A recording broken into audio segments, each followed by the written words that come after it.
승마지도사 자격 핵심 정리 마학 10부 시작을 하겠습니다. 무기물의 특성. 무기물은 체내에서 합성될 수도 없고 분해되지도 않은 영양소로서 광물질, 미네랄 또는 회분 등으로 불리기도 합니다. 다른 광물질에는 칼슘, 인, 마그네슘, 나트륨, 염소, 칼륨, 황이 있고요. 황이 시험에 나왔었죠. 미령광물질은 망간, 철, 구리, 코발트, 요오드, 아연, 불소, 셀레늄, 몰리브덴, 비소가 있습니다.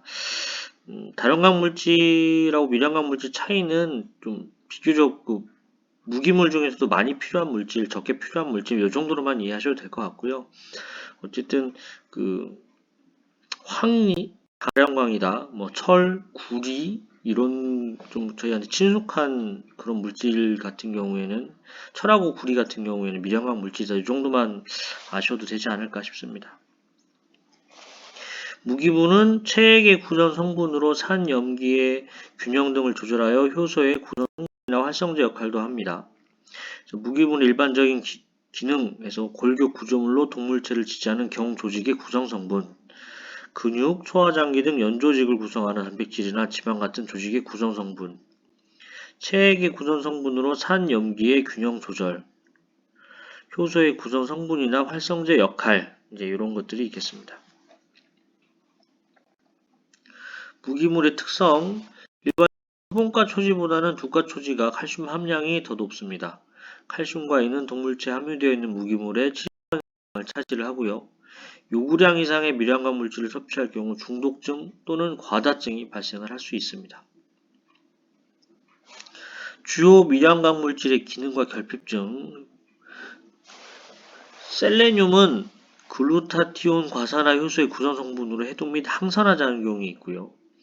요오드는 갑상선 호르몬 티록신과 트리도티노닌의 구성 성분으로 기초대사를 유지합니다. 그래서 성장 촉진 등에 관여하고요. 결핍 시 갑상 선종이 발생을 합니다. 구리는 여러 효소의 보조인자로 작용하며 콜라겐과 엘라스틴 합성을 촉진해 뼈 형성과 결체 조직 유지에 관여를 합니다. 케라틴 합성에 관여하며 부족 시 털 성장 저하와 탈색이 오고요. 철분을 동원해서 빈혈증을 예방을 합니다. 코발트는 대장 미생물의 비타민 B12 합성에 필요하고요. 결핍증에 대한 보고는 없습니다. 아연은 소화장기, 생식기, 털 등의 상피 조직에 함유되어 있고 여러 효소의 보조인자로 DNA와 RNA 합성에 관여하고요. 결핍 시 피부 각질화, 성장 저하, 털이 거칠어지는 현상 등이 일어나겠습니다. 철은 헤모글로빈과 미오글로빈의 구성 성분으로 산소 운반, 사이토크롬의 구성 성분으로 세포 호흡에 관여합니다. 토양을 통해 섭취 가능하며 결핍 시 빈혈증이 옵니다. 말의 영양과 사양에서 비타민만 물어보고 영양소만 물어보고 무기물만 물어보고 이런 경우도 있지만 막 이렇게 짱에서 문제를 내기도 하더라고요.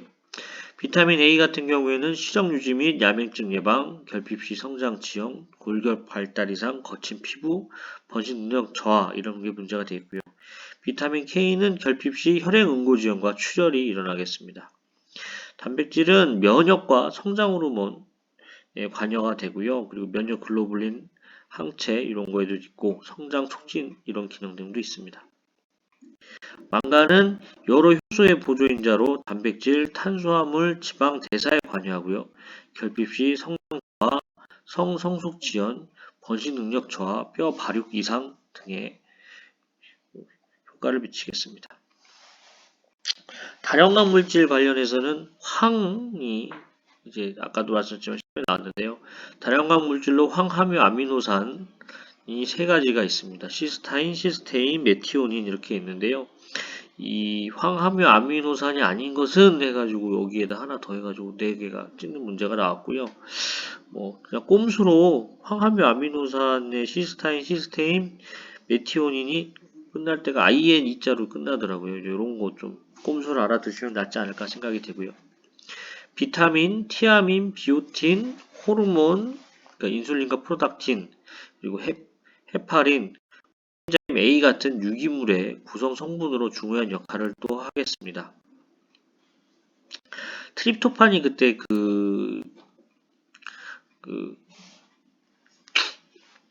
황을 함유하고 있지 않는 아미노산 뭐 이렇게 해가지고 황 함유된 아미노산하고 같이 이제 보기로 시험에 나왔었고요. 근데 어쨌든 트립토판은 필수 아미노산 중에 하나이긴 하지만 황을 함유하고 있지는 않습니다. 풀사료의 평가와 이용 부분입니다. 풀사료는 에너지, 단백질, 비타민, 광물질 등을 공급해주기 때문에 중요성이 매우 크고요. 풀사료는 크게 조단백질, ADF, NDF 함량 등을 활용하여 사료의 질을 평가할 수가 있습니다. 풀사료는 크게 두가와 화분가로 구별되며 알파파, 화이트 클로버, 레드 클로버는 두가에 속합니다. 알파파하고 클로버 종류는 제가 두가에 속한다고 제가 말씀드렸죠. 화분가는 그라스, 그라스 이런 그라스로 끝나는 거, 오처드 그라스, 페레니얼 라이그레스, 그리고 톨피스큐하고 티모시가 화분가에 해당이 되겠습니다. 두가는 일반적으로 화분가에 비해 단백질과 광물질 함량이 높아 상대적으로 단백질과 광물질 요구량이 높은 방아지나 포유마에게 공급하는 것이 유리합니다. 알파파는 단백질이나 무기물, 특히 칼슘 공급원으로 좋은 풀사료도 되겠습니다. 일반적으로 풀사료는 식물체가 어릴수록 단백질과 가용성 탄수화물이 많이 함유되어 있고요. 화분가 목초의 조단백질 소화율은 50% 내외이나 알파파 건초의 조단백질 소화율은 70% 내외다. 이런 문장도 시험에 나온 적이 있습니다. 말의 영양과 사양. 소맥피는 인 함량이 높고 대부분 피틴태이기 때문에 단독으로 공급하면 안됩니다. 당밀은 기호성이 좋기 때문에 배합사료 제조시 이용됩니다.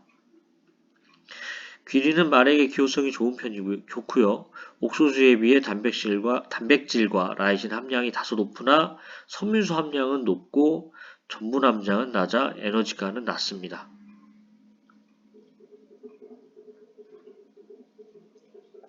맥주박은 전국보다 단백질과 섬유소 함량이 높고 전분 함량이 낮습니다. 말의 영양과 사양, 말 사료의 종류와 이용입니다. 말 사료의 단백질 함량 자체도 의미가 있지만 그 사료가 가지고 있는 필수 아미노산 조성이 더욱 중요합니다. 필수 아미노산 중 라이신이 성장에 가장 중요한 요소이며 라이신 섭취량이 충분하면 사료 중 조단백질 함량을 낮출 수 있습니다. 풀 사료는 수확 시 식물체의 성장 단계에 따라 단백질 함량이 크게 차이가 납니다. 어릴수록 단백질, 가용성 탄수화물, 무기물 및 비타민 함유가 많고 성장할수록 ADF 함량은 많아지고 기타 영양소 함량은 떨어지게 되겠습니다. 식물체 단백질은 대부분 잎에 함유되어 있기 때문에 엽비율이 높을수록 단백질이 높습니다. 그래서 잎이 줄기에 비해 단백질과 광물질 함량이 높아서 목조가 성장할수록 잎이 차지하는 비율이 줄어들고 줄기 비율이 높아지기 때문에 단백질 등 영양소 함량은 감소한다 이렇게 생각하시면 되겠습니다. 알파파는 두깔 작물로 단백질이나 무기물 특히 칼슘 공급원으로 좋은 풀사료가 되겠습니다. 말의 영양과 사양, 주요 무기물의 기능과 결핍증입니다. 혈액의 칼슘과 인 농도가 낮아지면 부갑상선 호르몬이 분비되어 뼈에서 칼슘과 인을 동원하거나 신장에서 재흡수를 촉진합니다. 체내 칼슘의 99%, 인의 80%는 뼈와 치아에 함유가 되어 있고요. 일반적으로 오초드 그레스 같은 화분가 초지보다는 알파파 같은 두가 초지가 칼슘 함량이 높겠습니다. 칼슘과 인은 동물체에 함유되어 있는 무기물의 70% 이상을 차지하고요.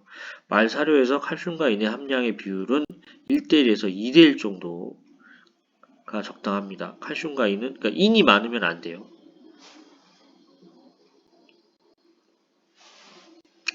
칼슘과 인에 대해서 계속 설명드리겠습니다. 사료의 칼슘보다 인 함량이 높으면 장내에서 인산칼슘을 형성한 흡수를 저해야 합니다. 그래서 같거나 칼슘이 많아야 됩니다. 옥수수, 귀리, 보리, 밀 같은 곡류에서는 칼슘보다 인의 함량이 높고 칼슘과 인의 섭취나 흡수가 부족할 경우 골밀도와 뼈 강도가 낮아집니다. 칼슘은 말뼈의 주요 구성성분일 뿐만 아니라 혈액 응고, 근육 수축 등에도 관여를 하고요. 곡류사료에는 칼슘보다 인 함량이 높습니다. 단독으로 공급하기보다는 석회석 같은 칼슘 첨가제가 보충된 배합사료 형태로 공급해야 합니다. 칼슘과 인 함량의 비율은 1대1에서 2대1 정도가 적당하다. 이런 건 아까도 있었죠. 아침에는 인 함량이 높은 사료, 저녁에는 칼슘 함량이 높은 사료를 공급하여 비율을 맞추는 것.